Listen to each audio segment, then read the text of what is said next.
Hey, good morning.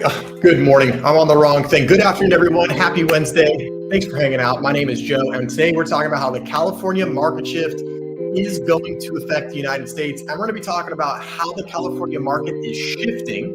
We're going to be talking about what way it's shifting and the impact that it could bring to the rest of the market. California is often looked at as sort of a leading indicator. You know, what's going on in California is typically what's going on in the greater part of the United States. But as always, we're seeing that real estate is changing and it's becoming more and more hyper-local. So when that happens, it's even more important to stay up to date on local real estate news because things are shifting and things are changing, and they're changing in all different ways in all different areas. So thanks for tuning in tonight. My name is Joe. Thanks for hanging out on the channel. If you're new around here, which you shouldn't be, but if you are new, we're talking about all the latest and greatest real estate stuff in the last week. And today we got a couple of articles. We have an article that's talking about the California housing market shift, and we're going to talk about how that's impacting things. We also have another article that kind of plays off the first one. So there's this market shift happening in California. Buyers are clawing back in some sense in terms of leverage and negotiating power. And what does that mean? As things turn into a buyer's market, as things shift, what are we seeing elsewhere? And we're seeing a large percentage of sellers actually give bonuses, concessions, seller concessions to buyers to get their home sold. And that's going to be the second article we talk about. It comes from Redfin. And then depending on what time we have, I got a special activity lined up if we have enough time. We'll talk about more about that later on in the stream. So stick around. We got a lot of good stuff coming up today. If you're new here and you haven't, please, right down here, there's going to be a little thumbs up. Please hit that like button. Thumbs up button doesn't cost anything. It's free, and it just helps the stream go to more people so that they can also be informed and educated about real estate and enjoy the stream as well. And if you're not subscribed, there's going to be another button down here or somewhere right down here that says subscribe. Hit that button. You'll stay informed with new videos that I release, and you'll be informed when I go live, which we do every Wednesday at 6:30 p.m. And if you're a subscriber, you can suggest what topic you'd like covered, and I'll be happy to put together a live stream for you on your very own topic. Hey, David, how's it going, buddy? Hope everything's well in Omaha. Thanks for hanging out, David. All right, guys. So let's get into it a little bit right now. At any time, if you guys have any questions or comments, whether or not it relates to the article or maybe something else that's going on in real estate, or maybe you have your own real estate question. Maybe you're thinking about buying, you're thinking about selling, you're thinking about renting, and you just don't want to throw the question into ChatGPT and you actually want a real live expert to talk about it or answer it. Now's a great time for that. The chat is open. And the best part about live streaming is being able to talk with all you fine people and interact. So at any time, if you guys have thoughts, comments, or questions, please do not hesitate to put them into the chat. And without any further ado, let's get this article up on the screen. So here it is from Fast Company. As you guys know, this is one of my very, very favorite sources because they put together great information and they actually have really good graphics. And this article, they did one of their best graphics yet today, in my opinion, that talks about the shifting inventory in California. So California housing market shift, buyers are gaining powers. And we're seeing this in several different markets in California specifically. And we've seen this in other parts of the United States. It's been mostly limited to the Sun Belt region, the South, Southeast, including Texas. We've seen inventory pop there. We've seen, and of course, as inventory goes up and as more homes stay on the market longer, that is going to lead to a buyer's market, right? So we consider buyer's markets to be whenever there is more than 6 months of supply. Sellers markets is really anything less than 4 months supply, and anything kind of right in the middle between 4.5 and 5.5 up to 6 is a neutral market. As a whole, across the United States, we're right at a neutral market, but that's an average. So, and what we have is we really have a tale of two areas. We have areas in the Northeast that are still on fire. They're still almost like pre-COVID, pre-pandemic. They're almost like still COVID and pandemic era activity with low inventory, multiple bids. New Jersey, Connecticut, Ohio, all these places are kind of going crazy with overbidding and multiple bids. And that is keeping the average tilted towards a seller's market. However, down south, Texas, Louisiana, Mississippi, Florida, a lot of those places are seeing higher days on market, more inventory rising, and that's pushing it more towards a buyer's market. So the overall average is very neutral, but it really depends on where you're looking. And we see that kind of the north portion of the United States is still a pretty hot market for sellers, and the bottom portion of the United States is actually a much more buyer-friendly market. And then out west here, California, Arizona, Nevada, it's a little all over the place depending on where you are looking. So it's interesting to see that now what is kind of hit the South and the Southeast is now starting to transpire in some areas of California. And is this an omen, right? Is this the first domino that falls in what a lot of people have been talking about for a long time, which is a price correction? No, we're not bringing up the C word, folks. Sorry to burst your bubble. There's no crash inbound. It's not going to happen. I still see people commenting on articles daily. We need a 50% housing crash. Okay. Why? How? What's the reasoning behind that? Is there any data to support that? No. In fact, all of the data doesn't support that. And we're going to talk a little bit about that in this article, but not a whole lot. So let's get into it. This is from Resi Club. This came out a couple days ago on 4/27. California housing market shift. Buyers are gaining power. California is almost out of its pandemic era housing inventory hole, which that would be huge, right? That was like the whole crux of the problem to begin with, is that there was just so little inventory, and we still have historically low inventory. But the good news is it's trending in the positive direction, and that's what we want to see. We need to get back towards that balanced market. And this is where a lot of the crash bros and these people that kind of are the doom and gloom of housing say, oh, look, inventory is rising. That means that we have a crash coming. And it's just so categorically different than in 2008 when inventory rose, which is always what they're going to point to. And this is just so completely different in every way that a housing crash, it's not going to happen, unfortunately, for some people out there that hoped that's going to happen. So let's dig in. While national active housing inventory for sale at the end of March 2025 was still 20% below pre-pandemic March 2019 levels, on a year-over-year basis, national active listings are up 29% between March 24 and March 25. So lots to unpack in that first sentence, but basically what they're saying is that even as of the end of last month of March, we were still 20% below pre-pandemic inventory levels, which they're comparing back to March 2019. So even though we're talking about, we're still below, year-over-year basis national active listings are up 29%. So that's good, right? So we see that more people are putting homes on the market, more people are looking to sell, and inventory is starting to creep up a little bit, which is what we really need. The only way that prices will stabilize or potentially decrease in some markets is if we have more inventory. So that's a good thing, but we're still low. This indicates that home buyers have gained some leverage in many parts of the country over the past year, which is true. We've seen this nice boost. Active listings are up 29%. Because active listings are going to go up 29%, that is going to give home buyers a little bit more leverage, because obviously there's more selection. When there's more supply, buyers have more leverage. They don't have to overbid as much.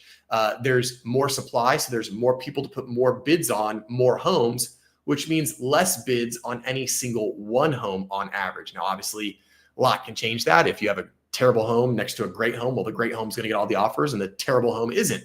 But on average, one of the biggest year-over-year increases is happening in California, where active inventory for sale is up 50% year over year, which sounds insane, but you're going to see momentarily why it's not.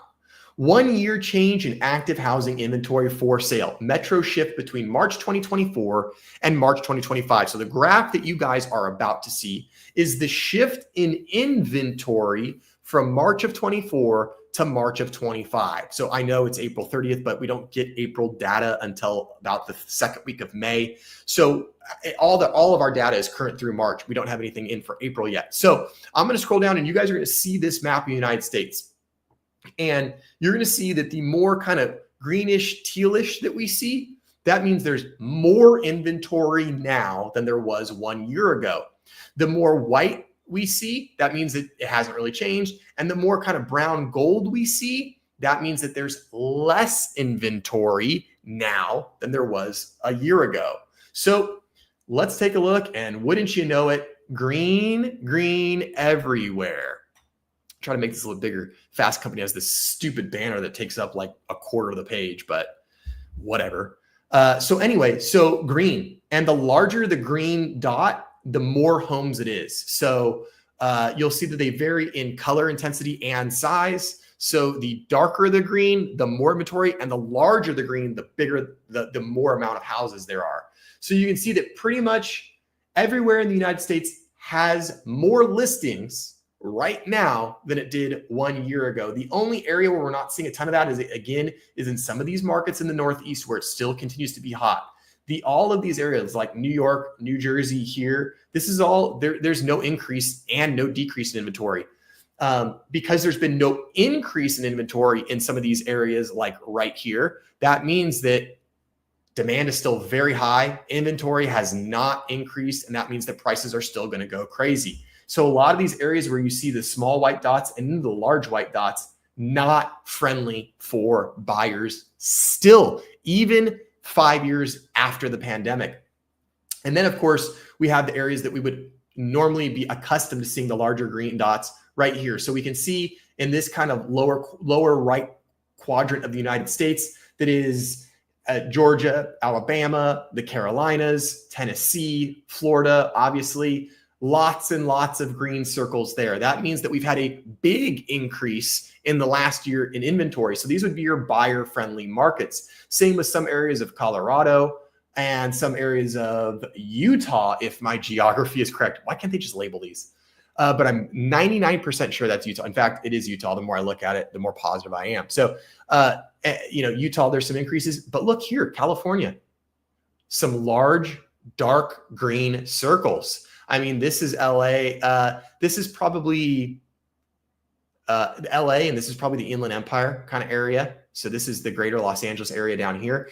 And I'll tell you what, this is going to cause people to think that there's going to be a crash. And this is going to get all the crash bros out of the woodwork to say California is going to crash and it's going to topple everything in the rest of the nation, which is not true. And I'm going to show you why in just a second. But we can see that there's a ton of additional increased inventory in some of these areas, which is, hey, that's a big help for a lot of people that are looking to buy in these very expensive areas.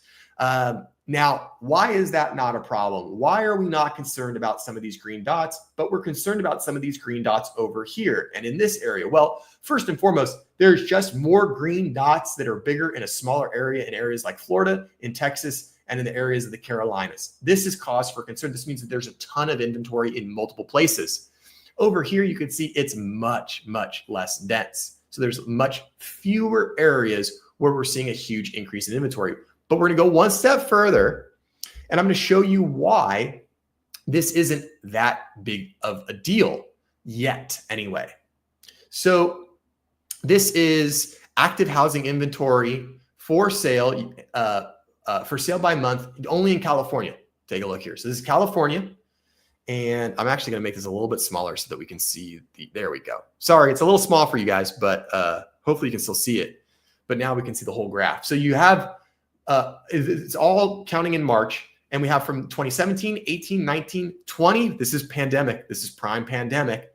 March 21, 22, 23, 24, 25.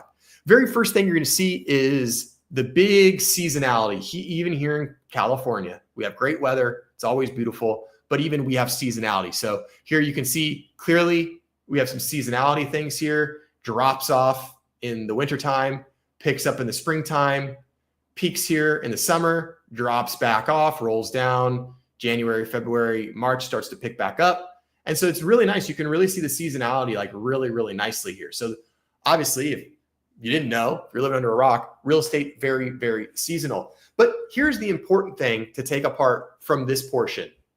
We think, oh my gosh, we have the headline, right? We have a huge increase in 50% year over year increase. And we have a ton, a market shift. Buyers are gaining power. And, look at all of these green dots. Look how dark green they are. We have so much more inventory. Here's why it's not a problem. Right now, it's spiked up to 57.8 thousand active units. And you see, oh gosh, that looks high. Look, 1 year ago, which is where the 50% spike comes from almost, it was 38,600 units. And a year before that, it was 34,000. A year before that, it was 26,000. And just a year before that, it was 29,000. And back right when the pandemic was getting into full swing and really scaring the bejesus out of people, it was at 52,000. Okay, so this number, 57, is much larger than all of these numbers. That's true. So it looks like a huge increase. But let's go back to pre-pandemic when things were normal. What even is normal anymore? We don't know. Look, we were dealing with numbers in 71,000 in March of 2019. In March of 2019, there was already an increase in home pricing and home demand. We already started to see in March 2019, we started to see more multiple offers. We started to see prices increase, and we saw the market get more seller friendly. This was before COVID was even a thought or a twinkle in anybody's eye. And we had in March 2019, we had almost 72,000 active houses for sale in March 2019. The March before that, we had 57,000.9, and the March before that, we had 59,000. So you can see that we were very easily operating in around the 60 to 70,000 unit range. And in the summer times, up over 80,000, right? In the summertime that we're looking at, we were up over 80,000. We haven't touched that in a while. And this is why you need to look at data long term. This is why the crash bros are going to go haywire. Because if I covered up the left portion, if I did this, guys, if I did this, and I covered up this portion of the screen, no, it's not going to show it to you guys. But if I covered up this whole side of the screen right here, if I covered all this up, and I presented you with this data right here, the last 2-3 years, and I said, look, the market's crashing. Look at this insane inventory increase that's almost doubled. And if we go the last 4 Marches from 26,000 to 57,000, this is how people manipulate data to get the result that they want. And this is what some of these people will do when you hear people talk about housing crashes, is they're going to take and they're going to cherry pick the data. They're going to say, oh, but during the pandemic, it was 26.3 thousand inventory. Look, and now it's increased. That's an X percentage increase. But what they're not telling you is that this is the lowest amount of homes that have been for sale since we've been tracking total number of active listings. Okay, so we're starting from the very, very, very, very lowest point. They do the same thing with foreclosures and pre-foreclosure. They go, oh, foreclosure skyrocketed 87%. Well, yeah, that's because they went from 2,000 to 3,800. That's still a minute number, but the percentage increase looks huge. So this is how people manipulate data, because they're going to tell you, oh, look at this big percentage increase, huge problem. But in reality, we're starting with such a low amount that even a 50 or 100% increase is still not going to lead to a surplus inventory of houses. And if we don't get to a surplus inventory, if we don't have a huge surplus of houses, we're never going to see price drops. It's just not going to happen. So this is why you have to look at the full picture. You have to look at all of the data, because you can't just take a slice, because that slice can be quite misleading. It's like saying, oh, I've got $1, now I've got $2. My net worth has doubled. I doubled my net worth in just 3 months. If you told someone that, they'd be like, well, what'd you do? How'd you do it? Did you find a new investment? What'd you do? No, I just went from $1 to 2. But if I had $1 million and I went to $2 million and I said, oh, there you go, there's 100%, you'd be like, that's insane. That's a ton. So you can't just rely on percentages. You can't just rely on the knee-jerk headline reaction. You really have to go back and look at all of the data. And this is why no professional in real estate or savvy real estate buyer or seller is concerned at all about this figure. No one is concerned about this. In fact, this is kind of where, if we look like back here, like it's where we kind of need to be. 57 is kind of on average for pre-pandemic. And that's the good news. That is the good news.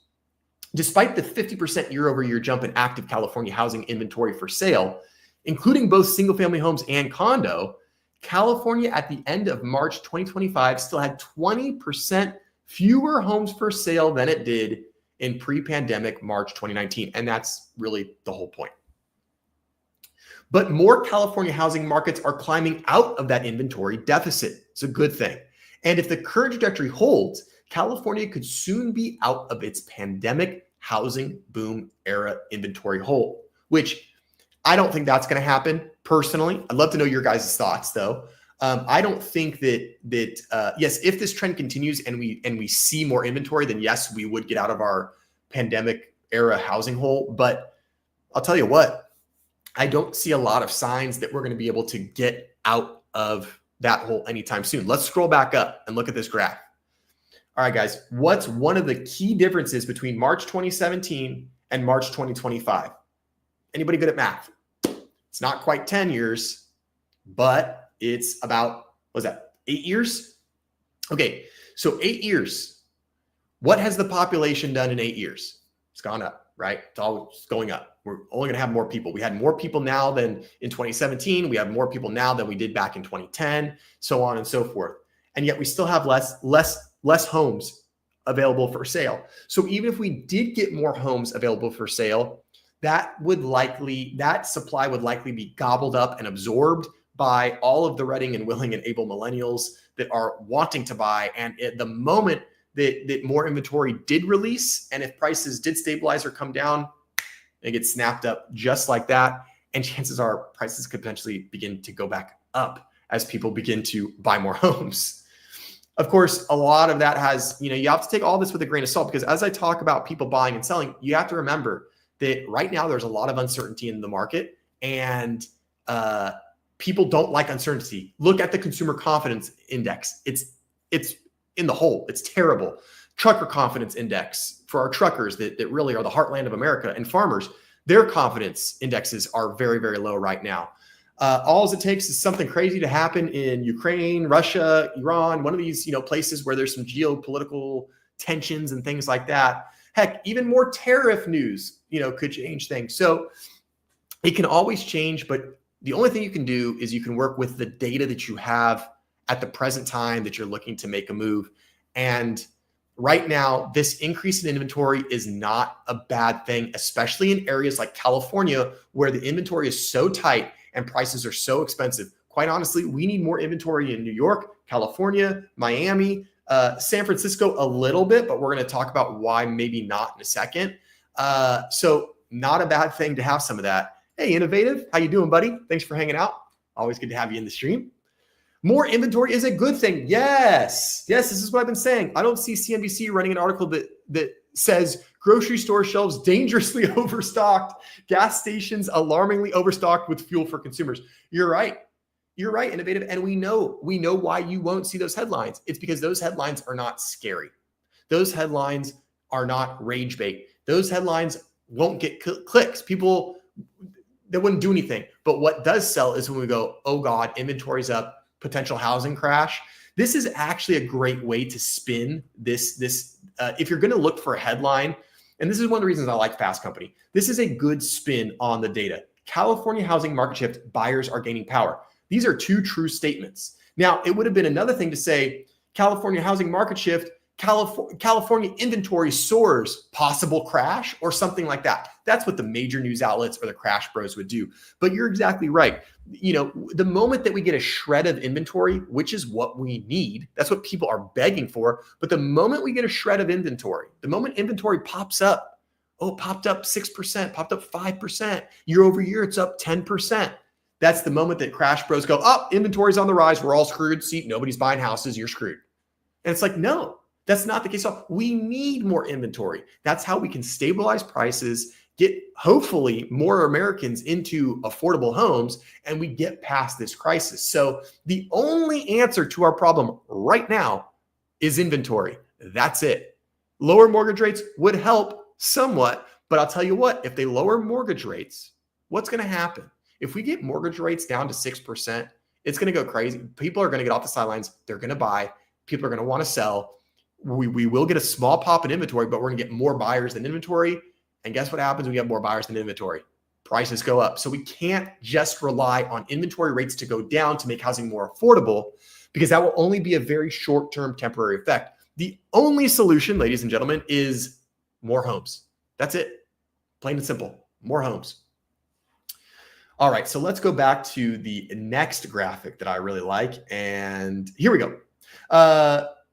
Among California's 36 major counties with at least 100,000 residents, 9 have more active housing inventory for sale in March 2025, right now, compared to pre-pandemic 6 years ago in March 2019. The other 27 major California counties still have inventory below pre-pandemic March 2019 levels. There you have it, folks. So we're talking about all this, and this is where the headline gets a little clicky, right? For this article, because they say, oh, California is becoming a buyer's market. Well, then they tell you of the 36 major counties, just 9 have more inventory. Now, again, better start. We're getting there. We need the more inventory. But the idea that, California is now becoming a buyer's market, I disagree with their kind of, with them alluding to that. But again, they got to get clicks too, right? They need good headlines. But it's important to realize that even if you are concerned about an inventory popping up in California, realize that it's just 9 counties. 9 have more active housing, and the other 27 major counties still have below pre-pandemic March 2019 levels. So things are improving, but we're still very far from a crash. Innovative, maybe we can get property taxes and insurance costs down for our parents and grandparents. I'm stoked for more inventory. Yes, Innovative, I know you are, and you should be, because you have positioned yourself in a good spot. So hopefully we can get that inventory up for you. And in your area, I think it's going to happen sooner than it is in some other areas. So hopefully, and I know you are. I know you're in a good spot. But to the first part of that, maybe we can get property taxes down and insurance costs down for parents and grandparents. I wholeheartedly agree. Insurance is going to be a little bit more difficult because insurance is a for-profit private company, private entity, and they got to make their money. Property taxes, on the other hand, absolutely, unequivocally, without a doubt, there needs to be a cap in some sense, whether it's a dollar amount, percentage increase, something in property taxes for people above a certain age. That has to happen. We have that in California, and it's a saving grace for a lot of our seniors because they know that their property taxes are going to very steadily and slowly rise. They are going to go up, but not a whole lot because we can only max increase them 2% per year. So I agree with you, Innovative. I think that's some good low-hanging fruit.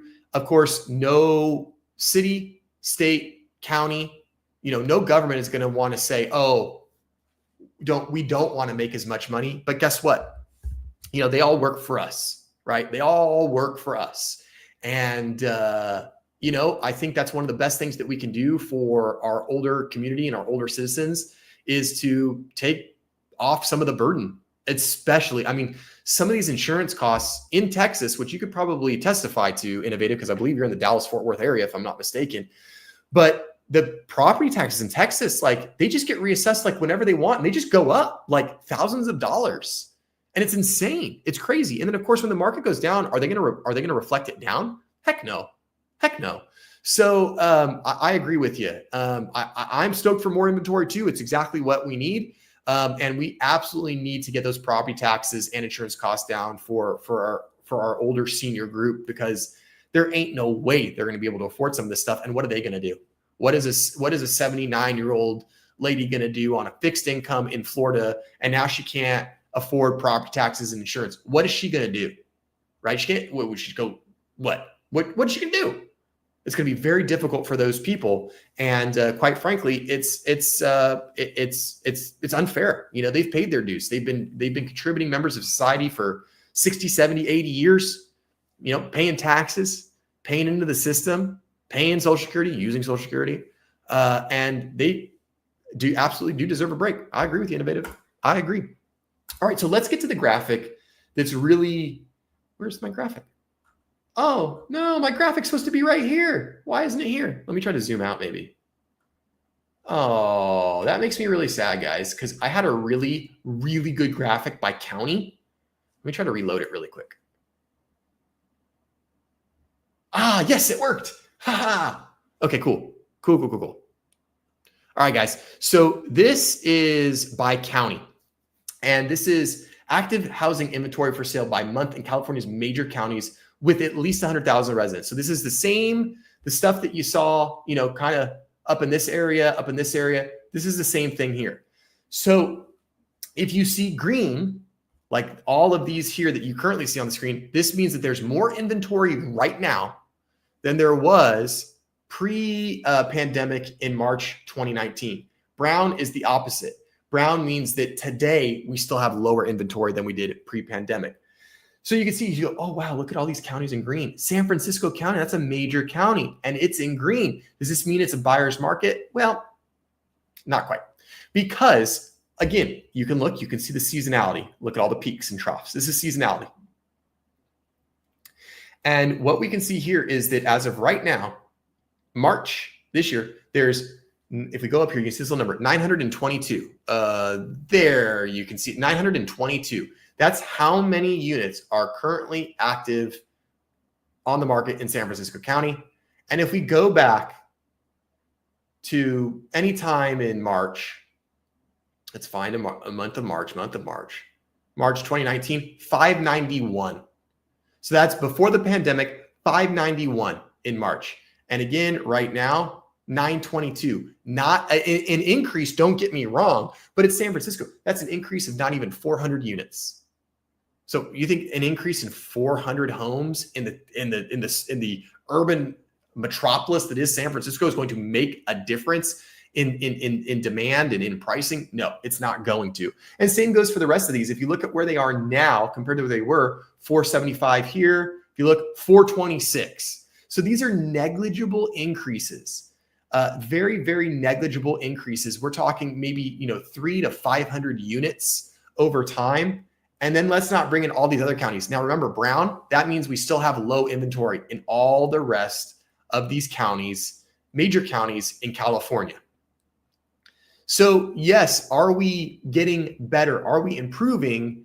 Yes, but we still have a significant lack of inventory. In housing markets where active inventory for sale rises significantly, home buyers are gaining leverage. In housing markets where active inventory for sale has shot up above pre-pandemic 2019 levels, home buyers have gained considerable leverage relative to past years, which is two. Relative to the past few years, it is significant leverage, but relative to recent history as a whole, going back 10 years, still not a lot of leverage. Home buyers in San Francisco, in particular, San Francisco proper's condo market had a lot more leverage recently than home buyers in, say, Orange County, which is absolutely true. And so what does this mean, right? So you think to yourself, okay, we have inventory rising. We're starting to see the emergence of more buyer-friendly markets in some of these areas. And again, in areas of California, which, like San Francisco, some of these counties that they had listed, I'll show you the counties. San Francisco, Butte, San Mateo, Alameda County, which is Oakland, Santa Cruz County, Sonoma County. I mean, these are good areas. These are nice areas. These are desirable areas. And, these counties have increased in inventory. And if you think, the thought is, well, if some of these very desirable areas can increase in inventory, then is this a projection of what we're going to see in other markets like, Los Angeles, like Seattle, like Portland, like some of these other areas? The thought is if LA can be susceptible to more inventory, then are other things, are we going to start to see more inventory? And the answer to that is we don't know. It's possible. But again, what we're going back into now when it comes to real estate is even more hyper local than we have ever been, right? For the last 6 years, we can make a blanket statement. Housing market's hot, easy to be a seller, hard to be a buyer, prices are high. But now we're starting to see it's going to get all jumbled up now. And we're going to start to see now it's going to start to even go by county, not even just state to state, but county to county, city to city, where some cities are going to have bigger inventory increases over some cities, maybe next door, that don't, which is going to affect pricing and valuations and all sorts of different things. But if inventory does rise, if this is an omen, if this is the tip of the iceberg for the rest of the United States rise in inventory, what does that mean? Well, we're already starting to see what some people are having to do to get their home sold, and it's right here. This one comes from Redfin. This is recent. This is as of April 21. 44% of home sellers are giving concessions to buyers, just shy of the highest level on record. Redfin reports more sellers are offering concessions as rising housing costs and economic uncertainty make buyers nervous, and housing supply hits a 5-year high. Now, the interesting thing about this that we're going to need to see, and truth be told, I only skimmed this article before, so we're going to kind of be going through it together. But I want to know if they address, what type of concessions are we talking about? Because remember, you guys, what happened in August last year, the whole compensation commission lawsuit that changed things up. Well, now some data collection points are saying that now when a buyer negotiates in an offer for the seller to pay the buyer's agent commission, that's now counting as a seller concession. Before, it was not a seller concession because it was already agreed upon commission, and that commission didn't go to the buyer. It went directly to the buyer's brokerage. Now, basically, the way that they do it is the buyer asks for a concession in the amount of X amount or percent, whatever, they need to cover the buyer's agent fee. And then that money goes from the seller to the buyer, and the buyer has pre-allocated those funds to go towards the listing brokerage. And now that we do it that way, because for some reason the government thought that'd be better, I want to know if they're counting that as a seller concession, because technically that money is going to the buyer, and then the buyer is paying the buyer broker. So it'll be interesting to see what they consider to be a concession or not, because if they consider that to be a concession, well, then obviously we're going to see much higher seller concessions overall, because as we've seen, sellers are still typically paying the compensation for the buyer's agent. It's just being negotiated in a different way. So it'll be interesting to see what they consider to be a concession or not. Home sellers gave concessions to buyers in 44.4% of U.S. home sale transactions in the first quarter, according to a new report from Redfin, the technology-powered real estate brokerage. That's up from 39.3% a year earlier and just shy of 45.1% record high at the start of 2023. So because they're comparing it to other numbers and they're similar, I'm gonna go out on a limb and say they are not counting the buyer's agent fee as a concession, which they really shouldn't. We don't consider it to be a concession. In my world, when I think, seller concession, I'm thinking that means they're giving money for repairs, for closing costs, for termite, something like that that's been negotiated. This is based on an analysis of data submitted by Redfin buyers as agents across the country, covering rolling 3-month periods from 2019 to present. A concession is recorded when an agent reports a seller provided something that helped reduce the buyer's total cost of purchasing the home. That could include money towards repairs, closing costs, and/or mortgage rate buydowns. It does not include situations in which the seller lowered the price of their home or lowered the price due to negotiation with the buyer. And that's true. Price reductions are not concessions. Concessions are when the seller is in escrow, they've agreed upon a price, and the seller says, okay, fine, I'll give you more money, or I'll give you money towards closing costs. It doesn't have to do with the price. Sellers are increasingly handing out concessions because the housing market has tilted in favor of buyers. Home buyer demand is sluggish due to high home prices, elevated mortgage rates, and economic uncertainty. At the same time, sellers are facing more competition from each other, with listings now at a 5-year high.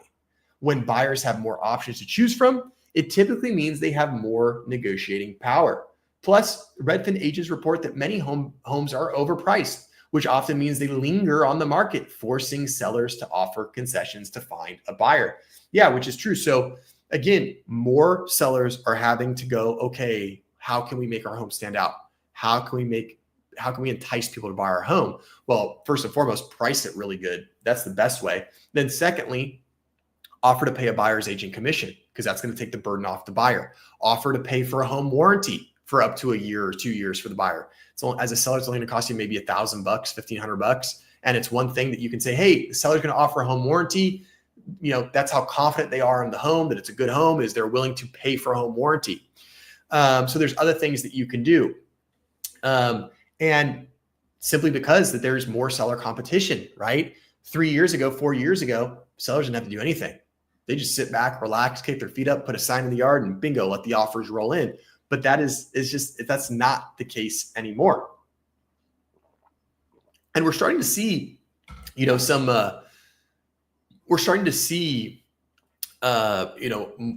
and more people open to the idea of concessions because they want to get the home sold. And, it's interesting when it came to the commission lawsuit, and when we, ended up decoupling commissions, and now sellers pay sellers agents, buyers pay buyers agents. And if we want to do anything other than that, it has to be negotiated in the offer. Before, it didn't work that way. I thought to myself, yeah, you know what? The goal is to reduce commissions. And the idea was the seller would say, hey, listing agent, I'm going to pay you. I'm going to make up numbers. These are unofficial numbers. They're negotiable. Okay. This is for example purposes only. If anybody is watching from the DOJ, let's say that you are a seller and you want to pay 3% to your listing agent. Let's say you want to do that. Great. Y'all agree? Good. 3%. Well, when you started to get offers, right? The idea was, well, now you can negotiate the buyer's agent commission, right? And if you get 5 offers and all 5 agents want 3%, you could say, hey, there's 5 of you that want it. I'm not going to pay 3%, but I will pay 2%. And one of those 5 buyers or buyer's agents is like, you know what? Fine. You know what? My clients really want the home. I'll modify the commission. I've negotiated with my buyer clients. We're fine with 2%. And the seller goes, hot damn, look at that. I just shaved off 1% on the sale of my home, which is great, right? That's awesome. 1% is a lot of money. Like, it could be tens of thousands of dollars, $5,000. That's a decent amount of money, right? Well, what happens when now you're a seller and you agree to your 3% fee with your listing agent? Okay, great. And then you think, oh, well, you know what? I don't have to pay a buyer's agent. I can negotiate them down. I can negotiate. What happens when the market turns to a buyer's market like we're seeing in Texas and Florida? What do you think is going to happen? Okay, instead of your home getting 6 offers, 3 offers immediately within a week or 2, and you having the leverage and the ability to say, you know what, Mr. and Mrs. Buyer, I'll pay a commission, but I'm not paying that much. And they kind of have to just go, okay, well, we want the house. Now what's going to happen is that when we turn to a buyer's market and homes start sitting for 35 days, 45 days, 65 days, 95 days, and there's no offers. And all of a sudden, an offer trundles in on day 87. And you're like, yes, we got an offer. It's a good offer. It's full price. It's 20% down. This is wonderful. These are the buyers we've been waiting for. Oh, but that buyer's agent wants 4% for commission. And you look at whoever you're selling the house with, maybe it's your husband, wife, partner, friend, I don't know, maybe it's the mirror, maybe you own it yourself, but you go, geez, it's taken me 87 days to get an offer. And this offer is really good. It's full price. It's exactly what I want, but I have to pay 4% commission. Chances are you're going to say, okay, fine. Maybe you can negotiate that commission down. But if you say, you know what, I don't want to pay 4%, I want to pay 2%. And those buyers, that buyer agent come back and say, no, our agreement's for 4%. They don't want to pay me 4%. I understand you might pay me 2%, but then that means the buyers have to pay 2%. And that means the price of your home just got 2% higher for them. And they go, you know what's a buyer's market? If you don't want to pay the 4% fee, we'll go buy the house across the street. Because remember, it's a buyer's market. Buyers have leverage, buyers have choice. So you go, okay, fine, I'll pay the 4%. I'll pay the 4% because they're the buyers. They've got the money. I need to get out of this house because I need to go move. I need to relocate for work, whatever the case may be. Guys, what's 3% plus 4%? 7%. Exactly right. What's a bigger number? 7% or 5%? 7. You guys are smart. That seller just ended up paying more commission than they would have before the lawsuit on average. Because remember, before the lawsuit on average, commissions range between 5 and 6% total. And it's very possible that we get into a world when there's much more inventory where all of a sudden sellers are paying more commission. And when the DOJ made this ruling, when this went through court, remember, it was an insane seller's market. And sellers were thinking, why am I paying this money for an agent to bring me a buyer when I got 12 of them coming to me? And the DOJ said, yeah, you know what? You're right. This is kind of weird. But when it changes, what's going to happen?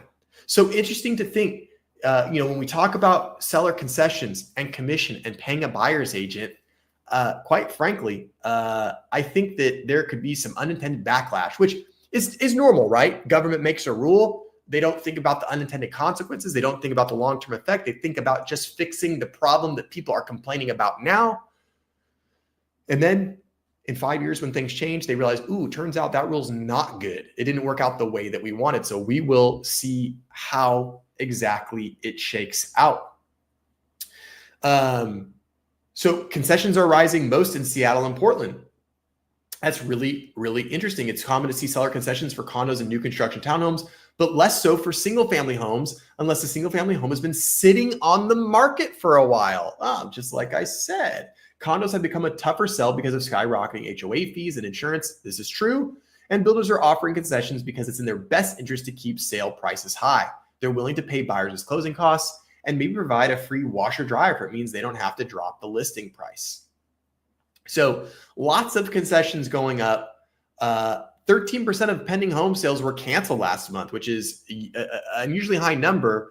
But what do we have last month? And when they say last month, they're talking about March. We had Trump doing his tariff thing. So it's really kind of difficult to know about that. So in the first article, shift gears really quick. In the first article that we talked about and saw, we're talking about how the California housing market has this increase in inventory in these counties, right? And I thought to myself, it'd be interesting. We have this increase in inventory, but what is that doing to home prices and home sales? So I went to Google and I said, I asked, what is the average days on market for homes in San Francisco? And I was expecting it to be up a little bit higher as inventory rises. Part of the reason inventory rises, homes stay on the market longer. Well, check this out.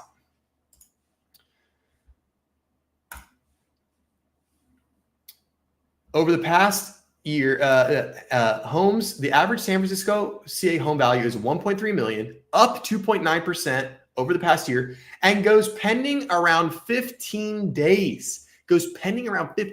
So even with an increase in an inventory, still goes pending in about 15 days. That's pretty fast historically.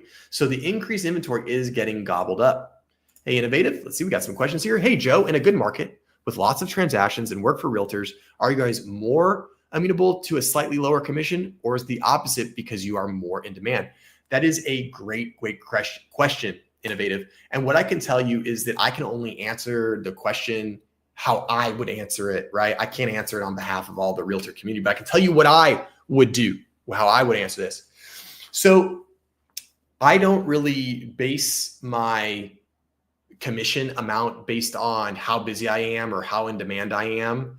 I don't do that because if I'm slow, I'm going to have a hard time justifying, oh, I'm slow right now, so you should pay me more. And the idea is like, well, like, why are you slow? Like, are you not good at what you do? Then maybe I should actually be paying you less if you don't have that much experience. So what I can tell you is this: I don't look at it in terms of like what the market is doing, or if I'm really in demand or if I'm not in demand. Like, I'm not Uber. I'm not going to charge surge pricing. I'm not going to do that. But what I will do is I will evaluate each individual property or client based on how much energy they need from me, right? It's my time and my expertise and my energy and my experience that most of my clients are paying me for. So I'll give you a good example. Low commission. I had a lady come to me, past client of mine, and she says, hey, Joe, I got a house I want to sell, but I want to sell it to my sister. I already know the price. But we don't want to do it ourselves. We don't have time to deal with it. We want to just pay you to handle it, do all the paperwork, make sure that everything happens above board, make sure that we're all good with everything. I want her to get an inspection, but we want you to handle the deal. I said, okay, great. Because you guys have already done the heavy lifting, I don't need to market the property. I don't need to promote the property. I don't need to do open houses. I don't need to do showings. I don't need to pay for photography. I don't need to pay for treats at the open house. I don't have to work with a difficult seller and a difficult buyer, and it's going to be this tumultuous situation. I'm not working in a situation where this is like the house of a hoarder and we got to get it cleaned out first. This is a very straightforward transaction. So I turned around them and I gave them a deeply, deeply discounted commission because they were going to be less time, energy, and work for me. And if it's going to be less time, energy, and work for me, then I feel I should charge them less. Now, on the other hand, I had a client who moved up to San Francisco, and she already moved up there. And she turns around and goes, Joe, I need to sell my patio home in Claremont, and I'm not there. I need you to do everything. I need you to coordinate the cleaners. I need you to coordinate with movers. I need you to coordinate with landscapers. For all inspections, you're going to have to let people in. All showings, you're going to have to let people in. All of this stuff. I said, that's fine. I've got no problem doing that. But that commission was significantly higher because I ended up doing a ton more work, a ton more energy, a ton more labor, which I'm happy to do. I'm happy to serve the client. But just like anything else, the more work you do, the more you should be paid. The less work you do, the less you should be paid. And my client loved it. She was like, you've taken all the stress off. You've handled everything great. I haven't had to do anything except make a few decisions that you've put in front of me. And I even went to the post office for her at 8 a.m. one morning to drop off a package that she had mailed to the old address, and she needed it for in 2 days for something. So I said, I got you. I'm going to go to your house. I'm going to pick up the package. I'm going to go to the UPS store. I'm going to overnight it to you. You'll get it first thing tomorrow morning. And she was like, Joe, this is amazing. And that's the type of thing that, going above and beyond. So innovative. I hope that answers your question. I don't know if it did or didn't. Let me know. Let me know if you have any questions about that. I can only speak for what I do. I can't speak for what other people do. And I would say as a whole, if I am going to try to, answer it, broadly, I'd say as a whole, most agents aren't going to exercise surge pricing.